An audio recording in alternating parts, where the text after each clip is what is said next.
అందరికీ నమస్కారం. మీ పిల్లలు భోజనం చేయాలంటే మొబైల్ లేదా యూట్యూబ్ కావాలని ఏడుస్తున్నారా? ఫోన్ లేకుండా భోజనం చేయట్లేదా? అయితే ఈ వీడియో మీకోసమే. మొబైల్ లేకుండా ఒక్క ముద్ద కూడా పిల్లలు తినట్లేదు అని మీరు బాధపడితే అది నిజమే అనమాట. ఈరోజు మనం కొన్ని విషయాలు చర్చించుకుందాం. ఈ ఏడుపు, గొడవ, మొబైల్ ఇవ్వకపోతే ట్యాంట్రమ్స్ అంటాం కదా. సో మనం సులభంగా ఎలా చేయొచ్చు అనేది ఒక 3 స్టెప్స్లో తెలుసుకుందాం. మొదటి విషయం, పిల్లలు మొబైల్తో అయితే పుట్టరు, అది మనకు తెలిసిన విషయమే కదా. పిల్లలు ఏడుస్తున్నప్పుడు లేకపోతే త్వరగా వాళ్ళు భోజనం చేయాలని అనుకున్నప్పుడు ఒక వీడియో పెడితే వాళ్ళు త్వరగా తింటారని చెప్పి మనం ప్రారంభించిన అలవాటు అది అవసరంగా మారుతూ ఉంటుంది అనమాట. ఇది అలవాట్లు ప్రకారం మనం కొంచెం ప్రయత్నం చేస్తే అంత కష్టమైన విషయం ఏం కాదు. ప్రేమతో మార్చుకొని మనము ఈ అలవాటును మార్పించవచ్చు. ఫోన్ లేకుండా కానీ కొంచెం మనకు ఆ స్ట్రగుల్, ఆ ఎఫర్ట్ పెట్టాల్సి వస్తుంది. అదేంటంటే ఫస్ట్ మనం కనెక్ట్ అవ్వాలి. పిల్లలు మనం భోజనం తినిపిస్తాము కొద్దిసేపట్లో అని 5 నిమిషాలలో అంటేనే వెంటనే తిను అని చెప్పకుండా వాళ్ళ దగ్గర కూర్చొని వాళ్ళతో మాట్లాడి, వాళ్ళకు ఈరోజు స్కూల్లో కానీ వాళ్ళ జీవితంలో కానీ జరిగిన సంఘటనలు ఏంటివి, ఏం గేమ్స్ ఆడావు, ఏం మాట్లాడావు, నీకు ఈరోజు జరిగిన మంచి విషయం ఏంటి, నువ్వు ఈరోజు ఏదైనా సంఘటనలో నవ్వావా, లేకపోతే నీకు బాధ అనిపించిందా. పిల్లలకు భోజనం అనేది కేవలం ఆహారం మాత్రమే కాదు, అది కుటుంబంతో గడిపే సమయం కూడా. అది మనం గుర్తుంచుకోవాలి తల్లిదండ్రులు.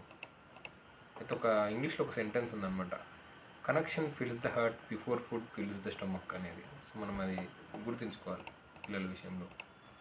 రెండవ విషయం ఏంటంటే, ఒక్క రోజులో పూర్తిగా మొబైల్ తీసేసేయాలి అని మనం ప్రయత్నం చేయడం అది కరెక్ట్ కాదు.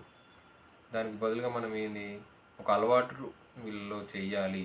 మన ఇంట్లో ఒక నియమం ఉండాలి.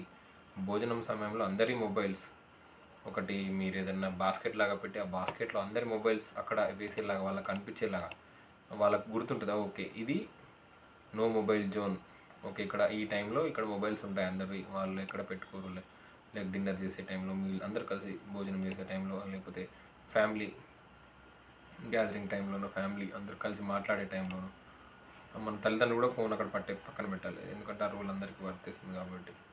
ఇంకో విషయం ఏంటంటే, భోజనం సమయంలో మనం చిన్న చిన్న కథలు చెప్తూ ఉండాలి, భగవంతుని లీలలు అట్లా చెప్తుండాలి. ఈరోజు వాళ్ళలో జరిగిన సంఘటనలు మనం పంచుకోవచ్చు. వాళ్ళ స్కూల్లో ఏం జరిగింది ఏంది. పిల్లలు చూసి ఎక్కువగా నేర్చుకుంటారు. ఎందుకంటే మనం మొబైల్ పక్కన పెట్టడం వల్ల వాళ్ళు కూడా చూసి అది నేర్చుకుంటారు. మా అమ్మ నాన్న వాళ్ళు కూడా మొబైల్ చూడట్లేదు కదా అని నేర్చుకుంటారు.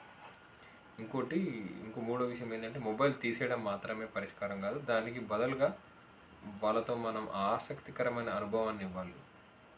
మనం జనరల్గా ఇందువల్ల కొన్ని క్యారెక్టర్స్ నచ్చుతుంటాయి, సూపర్ హీరో అని, స్పైడర్ మ్యాన్ అని. సో దాని తగ్గట్టుగా ఈ క్యారెట్ తింటే సూపర్ హీరో లాగా అవుతావు, సో ఈ ఫ్రూట్ తింటే సో స్పైడర్ మ్యాన్ లాగా నీకు ఎనర్జీ వస్తుంది, మనం ఎన్ని ముద్దలు తింటున్నామో లెక్క పెట్టడము, సో అలాగా ఏ కలర్లో ఉంది ఈ వెజిటేబుల్ అనేది, అలాగా మనం చిన్నపిల్లలకు ఆట రూపంలో భోజనం చేసి వాళ్ళకు మొబైల్ అవసరం కొంచెం తగ్గుతూ ఉంటుంది అన్నమాట. పిల్లలకు మనకు భోజనం చేసే సమయంలో కావాల్సింది మొబైల్ కాదు, మన ప్రేమ, సమయము, చిరునవ్వు. ఈ 3 విషయాలు మనం పేరెంట్స్ గుర్తుపెట్టుకుంటే కొంచెం మనం వాళ్ళను మొబైల్ని రీప్లేస్ చేయవచ్చు. ఈ వీడియో మీకు ఉపయోగపడితే లైక్ చేయండి, ఇలాంటి వీడియోస్ కోసం సబ్స్క్రైబ్ చేయండి. మీ పిల్లల వయసు తెలపండి. భోజనం సమయంలో మొబైల్ అలవాటు ఉందా, మీ అనుభవాన్ని కామెంట్ రూపంలో కూడా పంచుకోండి.